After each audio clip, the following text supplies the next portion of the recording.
Jumpa lagi dengan saya Kak Yeni. Assalamualaikum warahmatullahi wabarakatuh. Apa kabarnya adik-adik dan teman-teman? Semoga kita selalu berada dalam lindungan Tuhan yang Maha Kuasa. Baiklah adik-adik, pada kesempatan kali ini saya Kak Yeni akan membawakan sebuah kisah cerita tentang seorang raja dan wanita tua. Yuk disimak ceritanya. Zaman dahulu kala, di sebuah kerajaan ada seorang raja yang sangat gemar berburu. Pada suatu hari, sang raja pergi berburu bersama pengawalnya.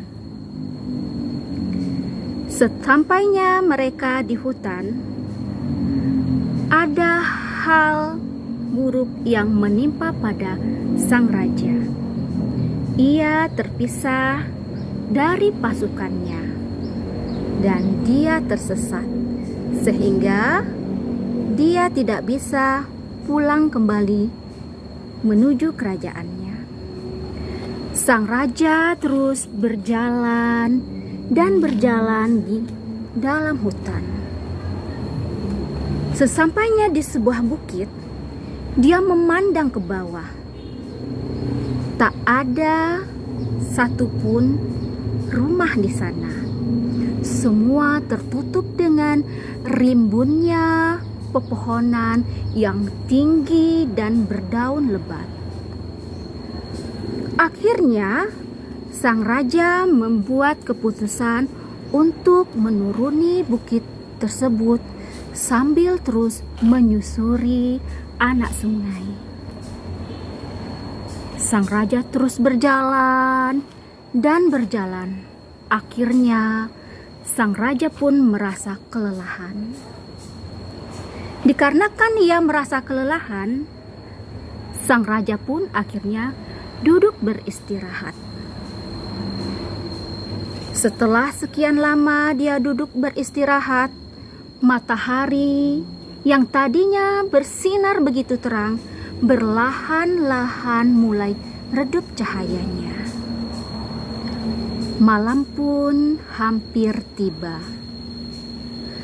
Sang raja terus menyusuri anak sungai tersebut dan akhirnya sampailah ia pada sebuah rumah yang masih terletak di dalam hutan.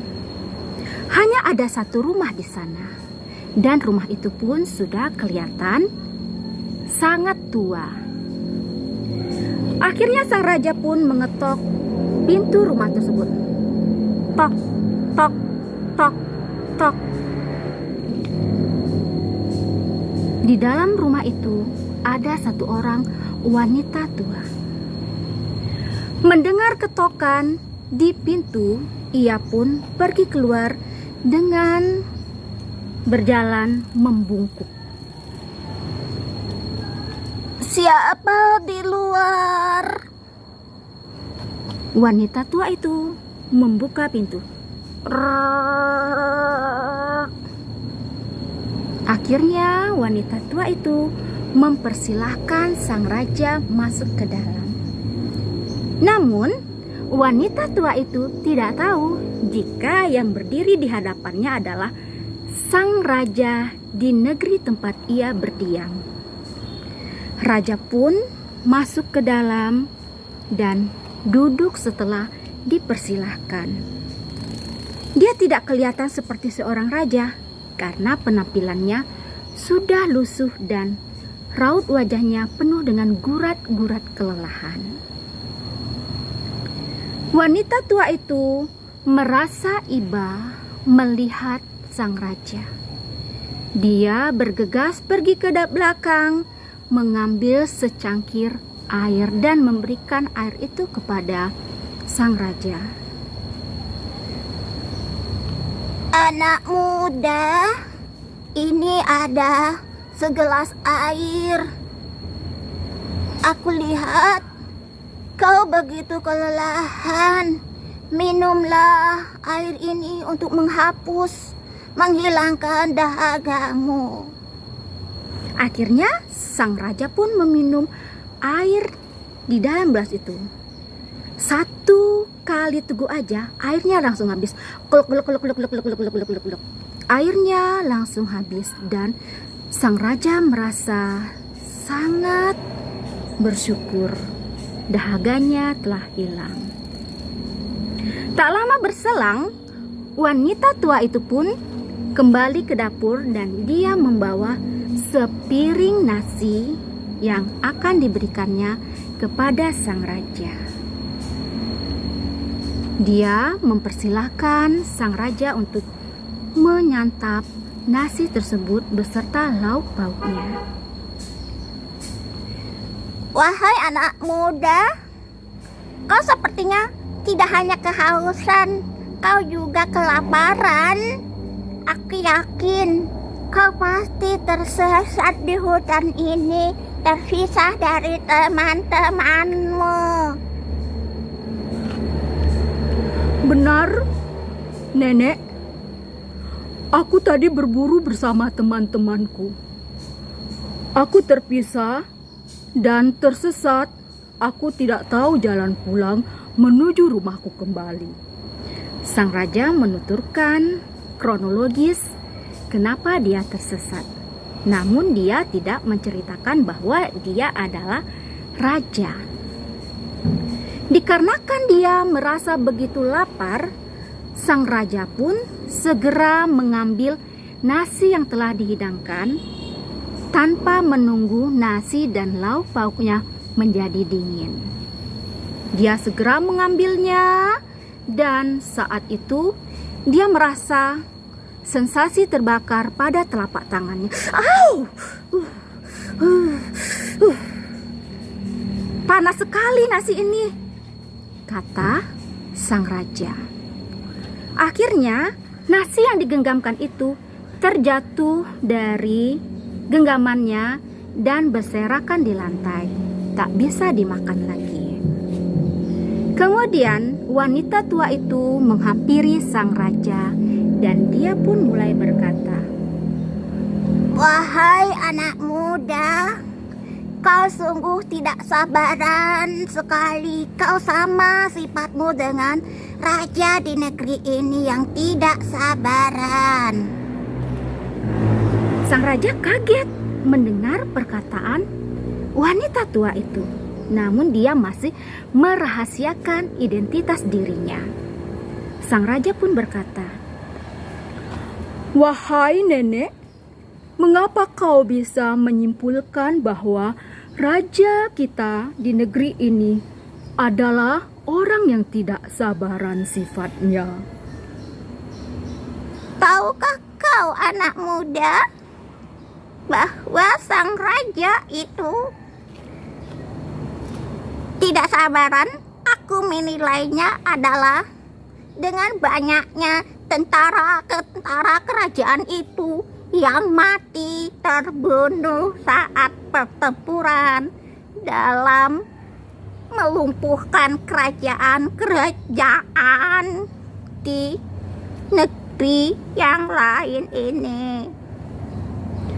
Dia ingin menaklukkan benteng-benteng, tapi dia tidak berpikir bagaimana caranya. Seharusnya dia tidak langsung menyerang benteng yang besar, namun dia seharusnya menguasai dulu benteng-benteng kecil yang ada di negeri tersebut, sehingga tidak banyak terjadi pertumpahan darah pada pertempuran itu dan banyak yang selamat. Seharusnya kalau dia menguasai benteng-benteng yang kecil, sehingga raja tidak kehilangan prajurit-prajurit terbaiknya.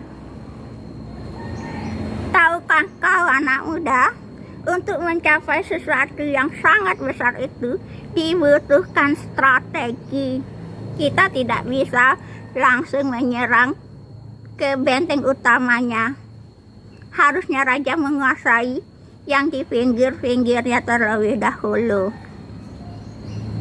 Setelah yang di pinggir-pinggirnya dikuasai, maka bergerak pelan-pelan menuju benteng yang utama itu. Wanita tua itu terus memberikan pandangannya terhadap sang raja. Dan sang raja pun akhirnya mengetahui kenapa penyerangan terhadap benteng musuhnya itu gagal. Karena dia hanya fokus pada menguasai benteng utama. Tak terpikirkan oleh sang raja jika dia harus menguasai benteng-benteng kecil terlebih dahulu.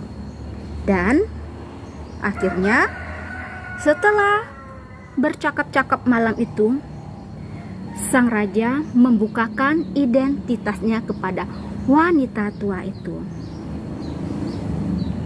Sejak saat itu, sang raja membawa wanita itu pergi untuk menetap di kerajaan, dan wanita tua itu dijadikan penasehat sang raja. Saat ini, kerajaan yang dipimpin oleh sang raja itu menjadi kerajaan yang sangat besar dan termasyhur karena wanita tua itu selalu memberi nasihat-nasihat yang bijak, dan sang raja tidak pernah lagi salah langkah. Demikianlah adik-adikku dan teman-teman, kisah cerita tentang raja dan wanita tua. Baiklah, dari kisah ini dapat kita tarik pesan moralnya, yaitu 1. Kita harus sabar dalam mencapai tujuan kita. Kita harus memikirkan strategi yang jitu agar tujuan yang ingin kita capai itu tepat sasarannya. Untuk meraih hal yang besar, kita harus melakukan hal-hal kecil terlebih dahulu yang bisa memuluskan langkah kita untuk meraih hal yang besar. Demikianlah kisah cerita dari Kak Yeni hari ini. Senang sekali kakak bisa menyampaikan cerita ini dan pesan moralnya. Sampai jumpa.